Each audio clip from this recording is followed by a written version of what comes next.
So welcome to the seminar Digital Society, Ethical, Societal and Economic Challenges in the Age of Digital. As you can see, I'm not Professor Helbing, and he's very sorry that he cannot be here today. But he's doing the same thing, just not as a lecture, but in real, in Berlin today. The Projektgruppe Digitalisierung und Demokratie of the National Academy of Science in Germany are having a meeting today, and he's one of the co-leaders, so he cannot really not be there. So you have to put up with me somehow today. I hope I will not chase away too many people. He will be here next week, and he will do his introduction talk next week instead of today. So, my name is Marcus. I'm a postdoc at the chair of Professor Helbing, and I think I see a few familiar faces from last week. So who has been at BIOTS last week? Okay, a few people, great. Maybe we hear a bit more about that later on. I'm a postdoc. I'm working on different topics. You see a few of them mentioned there. I have a lecture which is called Digital Sustainability already for 10 or 12 years or something since my PhD.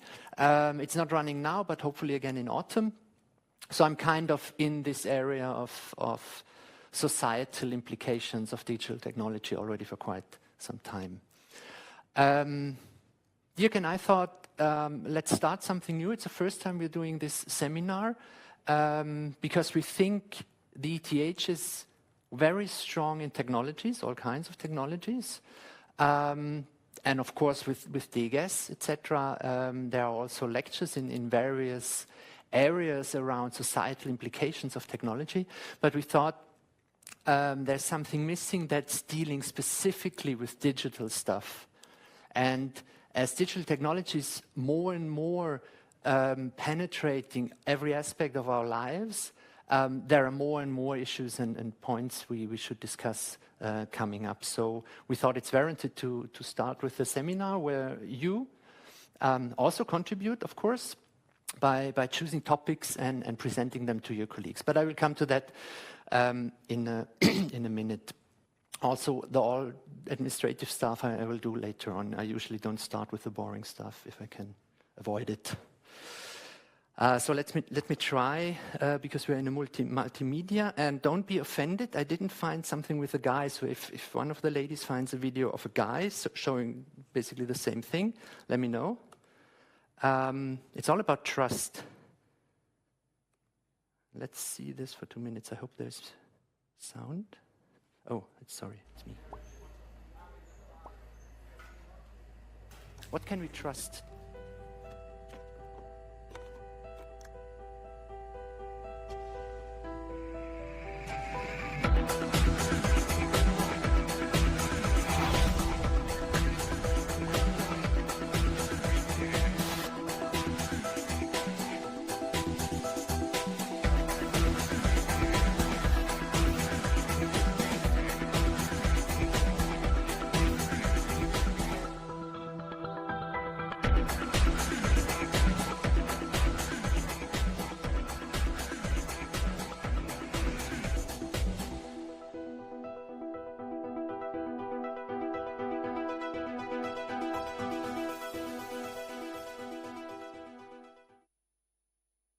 And that's old.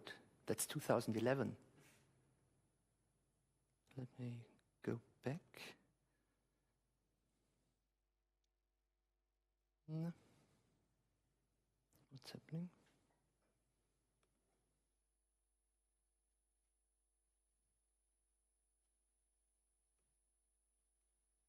Sorry, something is not working. Oh, I'm sorry. I'm here. And the other one was even before that, 2006, which is basically the same thing, just a bit more tame. But it's photos we see every day. Now it's 10 years later. We can do that live in video.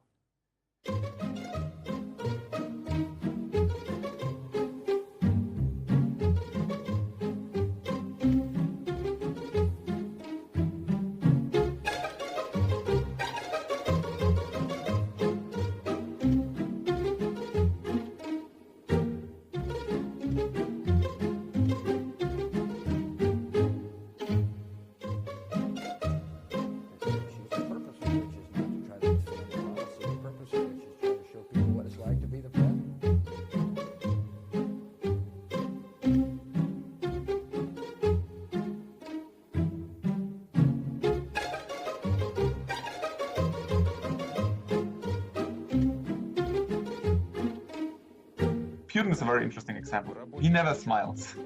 You can make him smile. But if he had a better sequence of him, right, where he did smile, then it would look more like him. Now it looks more like me in a sense.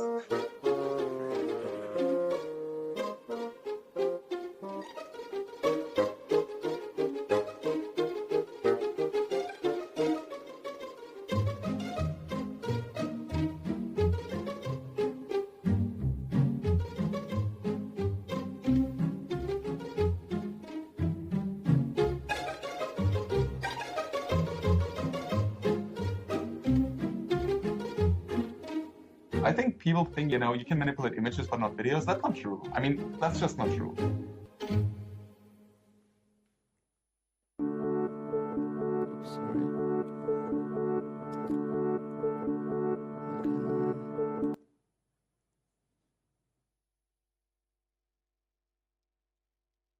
And that's just an example of what we can do with digital technology and how that can affect not only the pure information that's published and consumed by a target audience, but also the meaning of things. You can manipulate a lot of things. I wanted to also insert a third slide about audio, but it seems that project from Adobe like 2 years ago, it was called Adobe Voco, VOCO, and it was something like an audio editor. You could just take a piece of audio, it extracted the words, and you could just write new words and make the person say anything.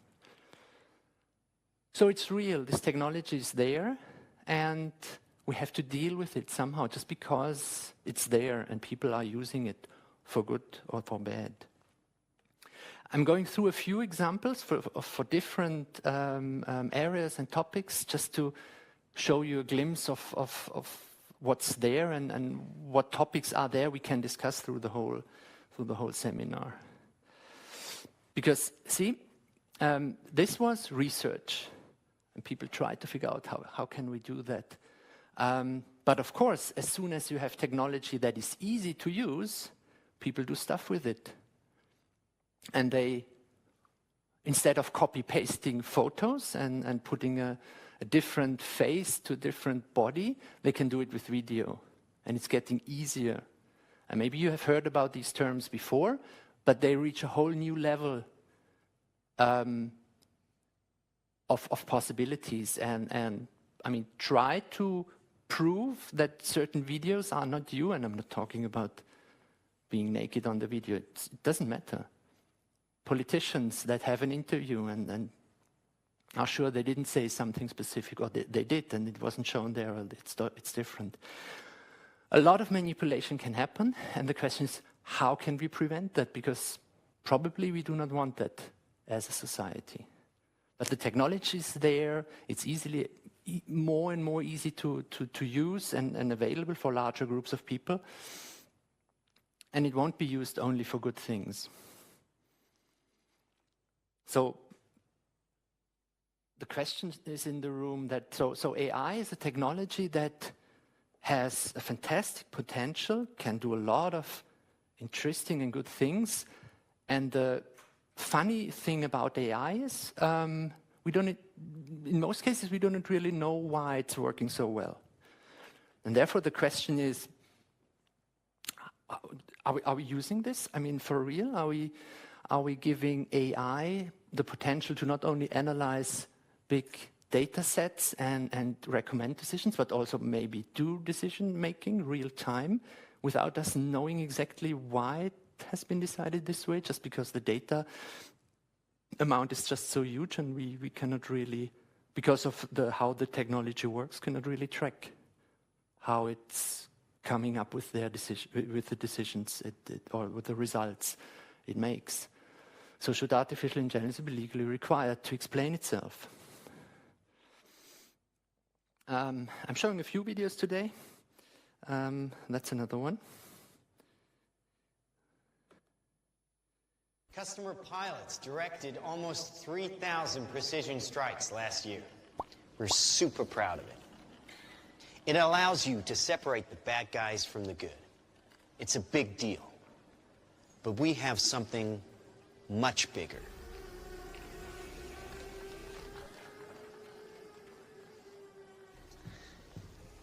Your kids probably have one of these, right? Not quite. Hell of a pilot? No. That skill is all AI. It's flying itself. Its processor can react 100 times faster than a human. The stochastic motion is an anti-sniper feature.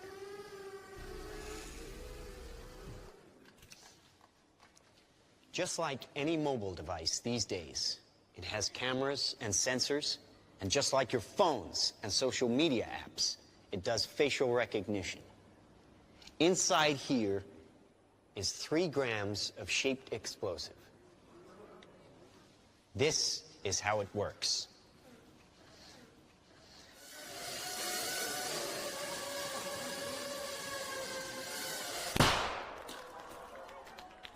Did you see that? That little bang is enough to penetrate the skull and destroy the contents. They used to say guns don't kill people. People do. Well, people don't. They get emotional, disobey orders, aim high.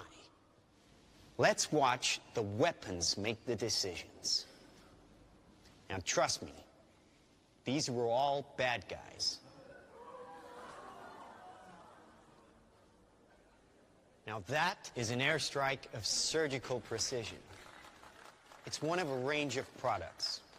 Trained as a team, they can penetrate buildings, cars, trains, evade people, bullets, pretty much any countermeasure. They cannot be stopped. Now, I said this was big. Why? Because we are thinking big. Watch. A $25 million order now buys this. Enough to kill half a city. The bad half. Nuclear is obsolete. Take out your entire enemy, virtually risk-free. Just characterize him, release the swarm, and rest easy. These are available today. We have a distribution network taking orders from military, law enforcement, and specialist clients. The nation is still recovering from yesterday's incident, which officials are describing as some kind of automated attack, which killed 11 U.S. senators at the Capitol building. They flew in from everywhere but attacked just one side of the aisle. It was chaos. People were screaming. You can see high windows, very small, precisely punctured to gain entry to the building. What did you do for the victim? I just did what I could for him. Things weren't even interested in me. They're just buzzing. Government sources admit the intelligence community has no idea who perpetrated the attack, nor whether it was a state, group, or even a single individual. So if we can't defend ourselves, then we strike back. We are investing very heavily in classified defense projects. We make it our deterrent like our nuclear deterrent. We stockpile in the millions, the billions. At key facilities, the White House, the New York Stock Exchange, Wall Street. Safe in their homes. Well, we wish we had boots on the ground in every community in this country, but we don't. So our instructions Ollie? and our suggestions are to stay in touch with Ollie, oh, hi. Hi, Ollie, honey. How's Edinburgh today? How are all your studies going, huh? Good. Great. Oh, great. Hey, aren't we doing a video call today? I'm kind of with people, so... Oh, well, come on, Oliver, put her on. Oh, no, it's not like that. Oh, well, listen, I see some photos here with somebody, and I can see lots of likes, and what's that all about? Oh, wait a minute, here, it's on your Mom, she's on the spy stuff in the military? What? What is this video right here? Oh, no, I'm not going to click on that. It's just this, human rights thing about oppression or whatever. Honey, you're not going into politics, are you? I mean, no protest. Safe here, just like you said it would be. Heavy traffic approaching the A720 this morning due to police... Police are not saying this morning what prompted the alert. Claim relaxing firearm legislation would be useless against the so-called slaughter bots. Is to stay away from crowds. When indoors, keep windows covered with shutters. Protect your family. Stay inside.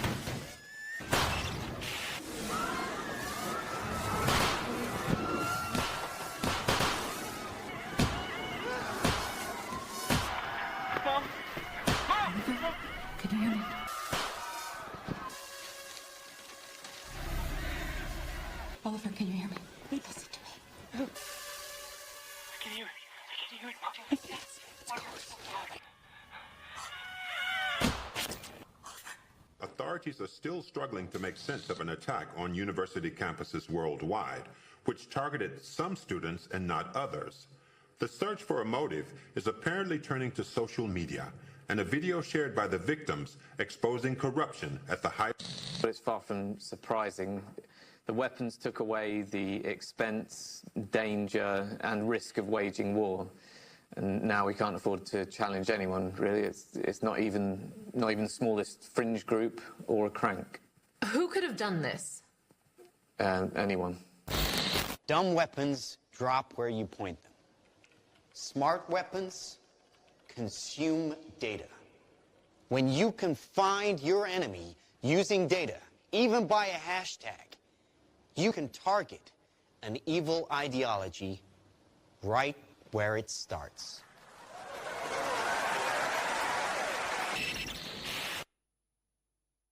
Who has seen this video before? A few people. What do people think? How much of that is possible today? And how much of it is just like science fiction?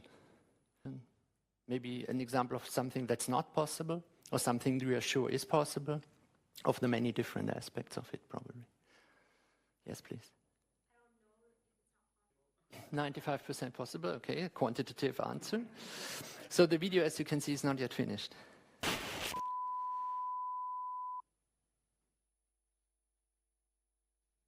This short film is more than just speculation.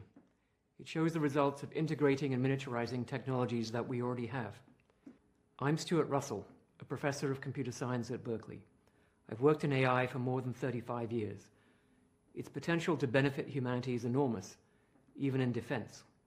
But allowing machines to choose to kill humans will be devastating to our security and freedom. Thousands of my fellow researchers agree. We have an opportunity to prevent the future you just saw, but the window to act is closing fast.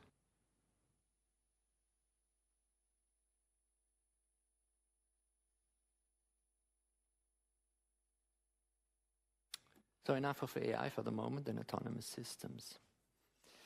Who of you uses Facebook? Hands up. Or who doesn't? Who doesn't? Not so much activity. Oh, it's okay, one person. Who does not use Twitter? Okay. Oh, yeah, okay. So, to everybody else, maybe you want to try this. Facebook and Twitter prediction. You connect your Facebook profile and you connect your Twitter profile. And this tool predicts your psychodemographic profile from digital footprints of your behavior. It reveals how you might be perceived by others online and provide detailed insights on your personality, intelligence, life satisfaction, and more. Predictions are based on opt-in psychological ground truth from over 6 million volunteers, and our data has been used in over 45 billion scientific articles. So, who would try it?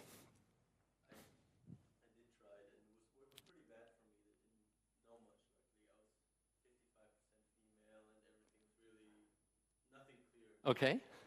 Other people also said they tried it? No? I thought there were hands showing. Would it make, for your decision whether you participate in this or not, let's assume it works. Let's assume it works somehow, and that would mean you have a certain interest to see what your communications actually reveal. What difference would it make who the organization is behind that? So the website is called Apply Magic Sauce, which is not, I mean, it's a .com website, but it could be anything. So there's a post-it, and below that is the name of the organization doing this. So would it make a difference for you to do that test or prediction or not, depending on who is under that post-it? Yes? So in which cases would you say, yeah, maybe I do it, and in which cases you would say no? Open source, okay. You can see the code, all right. Although maybe the code is actually not too impressive, it's more the data, the vast amount of data, but nevertheless, yes, transparency. Other thoughts? So from your answer, I gather that you would give the first group of organizations, you mentioned Google and Facebook as examples of large organizations and others, you would give the first group more credibility or more, you trust them more. That's interesting. So you can decide for yourself whether it's a dangerous organization or not. It's the University of Cambridge. And yeah, I guess they're right when they claim they have 6 million volunteers. And show us your profile if you do it next time, if you want to. The Internet of Things. So many people are talking about this, and here I think what I like about this illustration is it tries to show the whole gamut of applications and domains. This technology, sensor networks can be used from retail to consumer, healthcare, transportation, obviously, the whole supply chain tracking of products, stuff you have at home. You talk to your whatever machine it is called in the today, from your washing machine to your home entertainment system. And it's just, a lot of things are possible. And there are also people who think critically and talk critically about it. One of them is Jeroen van der Hoven. You will hear his name a few times during the seminar, because he also wrote a book about ethics in the digital era. And this is just a list. I just gave you this list from a paper. He's part of an ethics IoT work group for the European Commission. And it's a whole text. You can read the whole few pages paper, but he just listed a few aspects of why he thinks there are ethical implications in the whole IoT world. So the first one is also the one you can see here. It's just pervasive. It's everywhere. Oh, I'm sorry. IoT, when it's fully deployed, this is basically everywhere. You can connect all kinds of machines and all kinds of gadgets. It's becoming smaller and smaller for energy reasons, for cost reasons, for comfort reasons. And from one point on, you're not sure anymore is there something in it or not. It's about identification. Are you moving around anonymously or not? It's always on, because then it's most useful, or it will be most useful when it's always on. And over time, of course, the efforts to integrate different technologies is there, and all the different companies want you to use their products and be able to also use it all the time in all circumstances. And of course, it's collecting data. So that's also an area we were looking at during the seminar. And then there's something rather new or newish. Who has heard about, or who has not heard about blockchain up till now? A few people, okay. So just 2 or 3 sentences. Blockchain technology is the technologies that's underlying Bitcoin, and I'm sure you have heard about Bitcoin, this cryptocurrency. And this blockchain technology is basically a distributed database that is immutable, that cannot be changed after a transaction has been written to it. It can only be changed through a sophisticated consensus mechanism among the whole network, and that allows for completely new ways of doing transactions across networks that were not able in this way before. Because usually you needed a trusted third party in the middle. In the case of Bitcoin and money, it would be a bank. In case of other transactions, it would be other play, like, for example, in legal processes or legal transactions, you would need a lawyer or a notary service, etc. And because of the immutable technical impossibility to change the database, just like in the normal way, somebody who has access to it just changes a number somewhere, is not possible. It's protected through cryptographic methods. And the easiest quote-unquote easiest application is to create a cryptocurrency. You just define bit streams or bit strings, and you don't allow that they can be copied. And so you create something digital that is scarce at the same time, which is rather unusual. And usually the problem is that it's not scarce. But in the blockchain case, it is. And yeah, of course, the first application was Bitcoin and a lot of other cryptocurrencies, but you can do a lot more with it. I would just to not go too deep into that, because you will be able to read up about it as well. It has, even if you only go for the cryptocurrency thing, interesting things are happening, and this is, I guess not fake news. Venezuela, a country that really suffers economically and has quite large problems, invited all the OPEC countries to jointly develop an oil-backed crypto platform. Now you could say, so what? I mean, today it's backed by the US dollar. And if there's one resource all the countries in the world really need, it's oil. And that could make a difference. So we don't know what's happening. I saw that in another few days later that they already found, the country already found a sponsor, or several sponsoring investors who help finance the building of that platform. So let's watch that space. There's another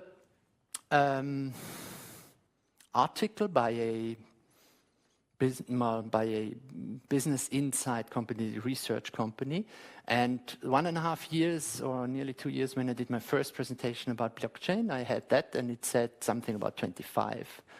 Then half a year later, I did again this presentation. I checked it, and it said something like 28, and now it's 36. So it's an interesting technology. It has a lot of potential, and it has a lot of potential to change some fundamental ways of how processes work in very different industries. So have a look at. You will get the slides, of course, and all the links. Have a look. Then again, just to give a counter position, there's an interesting article on, I think it's Medium, Hacker Noon, sorry, of a guy also from the space my Bitcoin is already nearly 10 years old, so it's hard to believe, but it's true. And he says nothing is really working, people are doing prototypes, and it's not really there. Yeah, Bitcoin is there, but nothing else. Let's see. And other people are comparing this technology with the internet as it was in the first few years. The word open source was already mentioned earlier.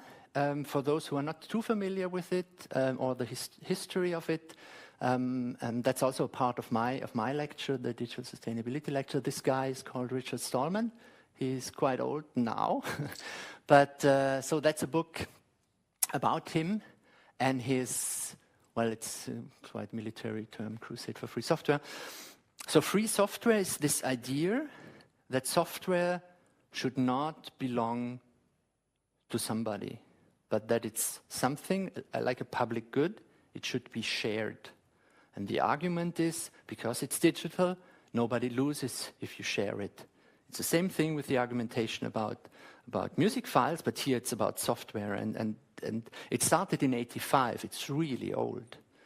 And hardly, and that's a bit of a pity, I personally think. But so it started, and he started it in '85. He created the Free Software Foundation as an organization to push this idea forward. He created a few copyright licenses that enshrined these basic ideas of the software should be freely available, and you should be able to share it and modify it and distribute it.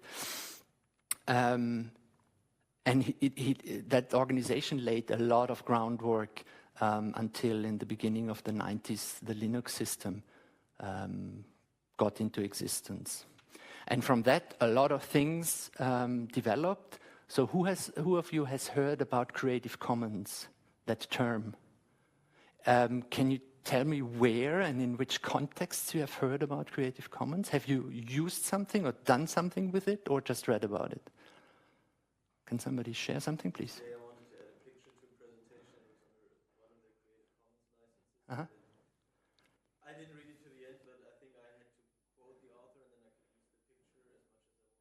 Yeah. Okay, so exactly. Creative Commons is a system or a family of copyright licenses that were inspired by the free software. So this license here is called the GPL, the GNU Public License. The GNU Public License, and it says, yeah, the software can be modified, you're allowed to modify it, you're allowed to distribute, you're allowed to do basically everything you're normally not allowed to do. And Creative Commons came from a little bit from a different angle. They said, well, there's so much stuff on the internet, people just putting stuff on the internet, and it's not clear what you can do with it and what's allowed, what's not allowed. So we give you a set of licenses. If you upload a text, a video, or photos, you can decide what people should be able to do with it, copy them, not copy them, use them for commercial usage, or redistribute them, etc. And you will learn a bit more about it because we are also going to use Creative Commons license in this seminar because we want to hopefully publish something from your contributions. Let's see.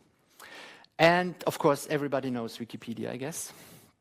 In the beginning, Wikipedia was using a license from that free software movement, not about software, but about documentation, about text.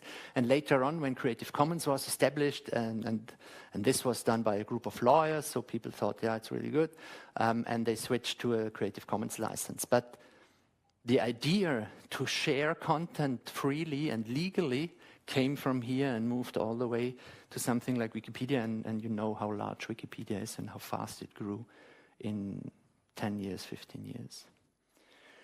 That was a start.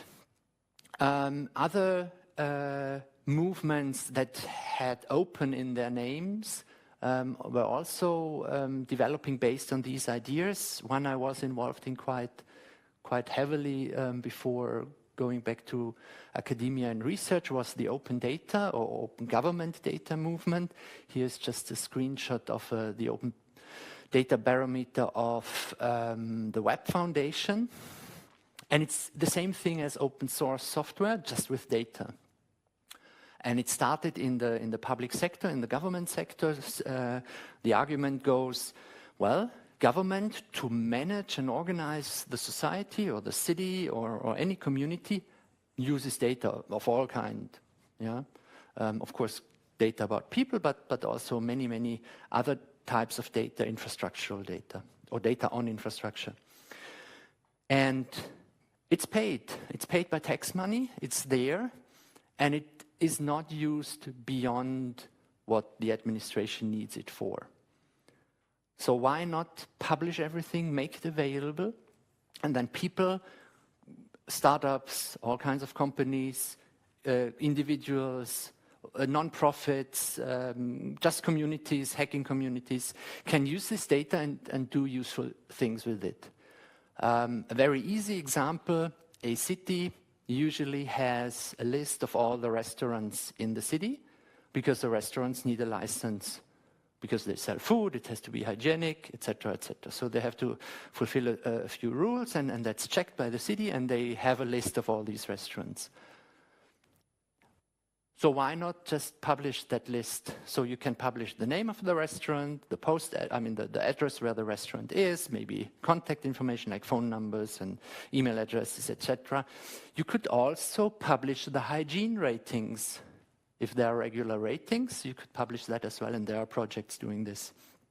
And with this data, anyone who is able to program and process data could, for example, create a mobile app that's simply a Gastroführer for Zurich, based on the data of the city. And you can think of any other data set the city may have that is useful in that sense. So that's the open data movement, and it also goes against the still quite mainstream idea of digital assets belong to somebody and you are not allowed to do anything with it. In the academia, specifically in research, I don't know how many of you have been involved in research article writing so far. Probably not too many, maybe a few of them had some first experiences. So the thing here is, The scientific community writes the papers because they want to publish their research results. They give their results to a publisher. It gets peer-reviewed. Well, actually, sorry. It gets peer-reviewed from the same community, just not from the same people, but from other people in the community who are knowledgeable about the subject. So there's a quality control. And neither the authors nor the people in the review boards are getting any compensation for that. It's done for free. Then this whole material, including the transfer of copyrights, goes to these publishers. So they get high-quality content for free, quality proven. They publish it in a PDF, or sometimes they also produce paper and sell it to whom? The same people. And with the rise of digital technology, more and more researchers are thinking that's kind of odd. It's a great business model for a publisher, but it doesn't make much sense for everybody else, especially because the market is not, it's not the same as the car market, where you would like to buy a very expensive limousine from a German manufacturer and you cannot afford it, and you say, I cannot afford it, so I buy something cheaper, and you buy something else. Here, the market of journals, academic journals, is a pyramid. Everybody wants to be in the best journals because it's all ranked and measured and there are metrics. So everybody wants to go here. And it's just not a substitute to just go to another journal. Of course, people do that, but everybody tries to go here. And so the price of the journal and the demand are not related. The market doesn't play. And the counter movement is called open access publishing, and it has a few interesting ideas. I'm not going into that now. It has a few interesting ideas of how that sharing of scientific results and knowledge could be handled different in the 21st century. That's a very different thing. You don't even see digital here, maybe cyber attacks. What's that? That's the global risk map of the World Economic Forum. It just took place a few weeks ago, you've heard. A few important people were there. And so every year the WEF is producing such a risk map. And I think they're doing really good research in that area. So it's the same information, it's just presented differently. The left side shows you dependencies or I don't dare to say causal links, but let's say correlation links. And the right is a rating, because they just survey managers and government officials about what they think are the risks in the world according to likelihood and impact. And it's interesting. Oh, actually, I forgot to give the different colors, but you can figure it out. I think the blue one is something around finance. Red is livelihood, like water and food and stuff, and green is nature. And the question is why I'm showing this here. I'm showing this here because these are the real problems we are having. Of course, we have all the garbage that's on the internet, and we have to work on that. And all I presented up till now is also a problem. But at the end, these are the large problems our societies are facing. And the question is, how can we use digital technology to address these? And how? So last week's blockchain and IoT school we were running here at ETH with some 220 plus students from ETH and also from abroad were exactly working on this, thinking about how can this blockchain technology and IoT help in, so we were focusing kind of on the sustainability agenda more than on other things. But keep that in mind, we're trying to solve real problems, it's real people, even if everybody's on the internet. How much time do we have? Maybe I'm showing a few minutes of, who knows Jeremy Rifkin? Have you heard of this person? You definitely should, well, Maybe listen to one or two of his talks on YouTube, because it's a really interesting guy. He wrote, every few years he writes an interesting book. The last one is called The Third Industrial Revolution. And here he's talking to the European Commission, respectively to the Commission of the European Regions. And just to give you a few impressions, how to link IT and real programs. Good morning, everyone. It's a pleasure to be with you today. So let's get down to the bottom line here.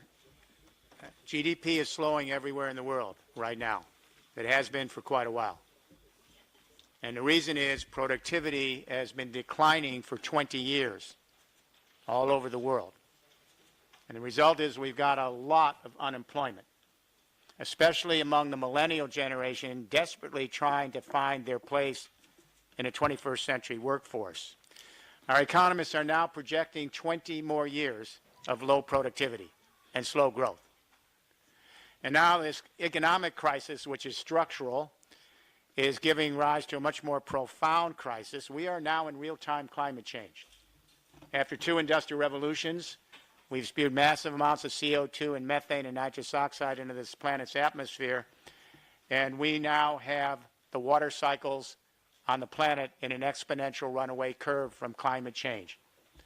Our ecosystems are collapsing, and our scientists are telling us we are now in the 6th extinction event of life on this planet.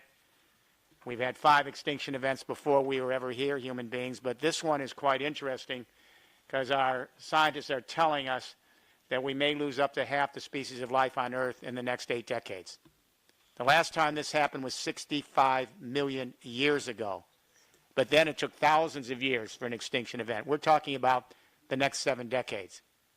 We are asleep. This is a wake-up call. This is about our survival. So we need to step back and take a look at how we create a new economic vision for the world. It better be compelling. We need a game plan to deliver on that vision. It needs to be quick. It needs to move in the developing countries. It needs to move in the industrialized countries. And it has to move in every city and every region. We have to be off carbon, this civilization, in less than 4 decades if we have any chance of avoiding the abyss. So we need to ask how the great economic revolutions in history occur. If we know how they occur, here at the Committee of the Regions, we're going to get a roadmap. We're going to get a compass, and how every region and city in this room can navigate a new journey for its people. There have been at least 7 major economic paradigm shifts in history. They're very interesting. They share a common denominator that at a moment of time, 3 defining technologies emerged and converged to create what we call in engineering a general purpose technology platform, an infrastructure that fundamentally changes the way we manage, power, and move economic life. Number 1, new communication technologies to more efficiently manage the economic activity, rather obvious. Number 2, new sources of energy to more efficiently power the economic activity, also obvious. And number 3, new modes of mobility to more efficiently move the economic activity, obvious. So when communication revolutions join with new sources of energy and new modes of mobility, it changes the way civilization manages, powers, and moves its economic life.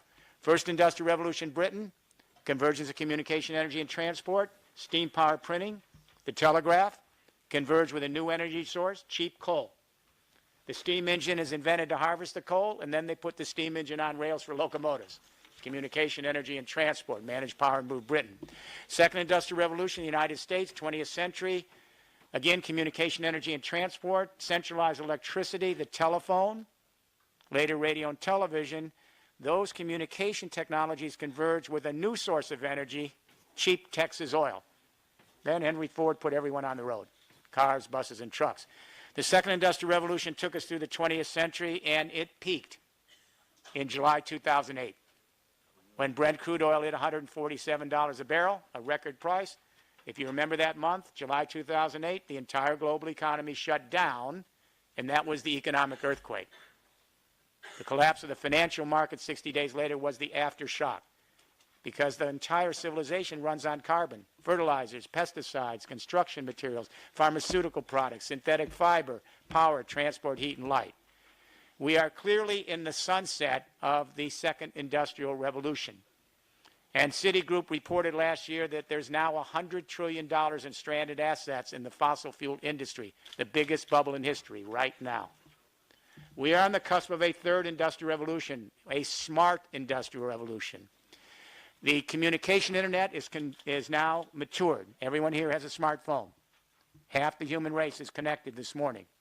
This communication internet that's digitalized is now converging with a nascent, digitalized, renewable energy internet, so millions of people, and soon billions of people, can produce their own solar, wind, and other renewable energy where they live, where they work, share it offline, or sell it back on a continental energy internet. And now this communication and energy internet that are digitalized are converging with a digitalized, automated GPS, and within 5 or 6 years, driverless road, rail, water, and air internet, to create 3 internets to manage, power, and move the 21st century. This is a smart third industrial revolution. These 3 internets, they ride on top of a platform called the Internet of Things. We're attaching sensors to all of our machines so they can create data and then send that data to the communication, energy, and transport infrastructure. Agricultural fields, and there are sensors in the factories and smart homes and smart businesses and smart warehouses, smart vehicles. They're sending data back. We are connecting everything with everyone in a digital, smart society. This is the infrastructure of the third industrial revolution. And what this infrastructure allows us to do is all of our businesses, our communities, we can dramatically increase our aggregate efficiencies, dramatically spike our productivity, dramatically reduce our ecological footprint, and reduce our marginal cost to create a very streamlined capitalist market in the 21st century with broad social entrepreneurialism and networks, and help create a sharing economy alongside this new streamlined digital capitalist market. So then the question becomes, where do we go from here? Today, and this is an important day, it's been 17 years since we began this journey here in the European Union. Today, the European Commission has joined with the Committee of the Regions to launch Smart Europe, a third industrial revolution, a digital revolution. And we now have this morning here 3 flagship regions. You know, talk is talk, but you have to walk the walk. Okay, Does this work from theory to practice? We now have 3 regions that will... Let me stop here. So what I like about Jeremy Rifkin in general is he's able to convey quite complex, or to reduce complex information to a rather simple set of messages that are consistent and logical and make people not only think but usually also nod.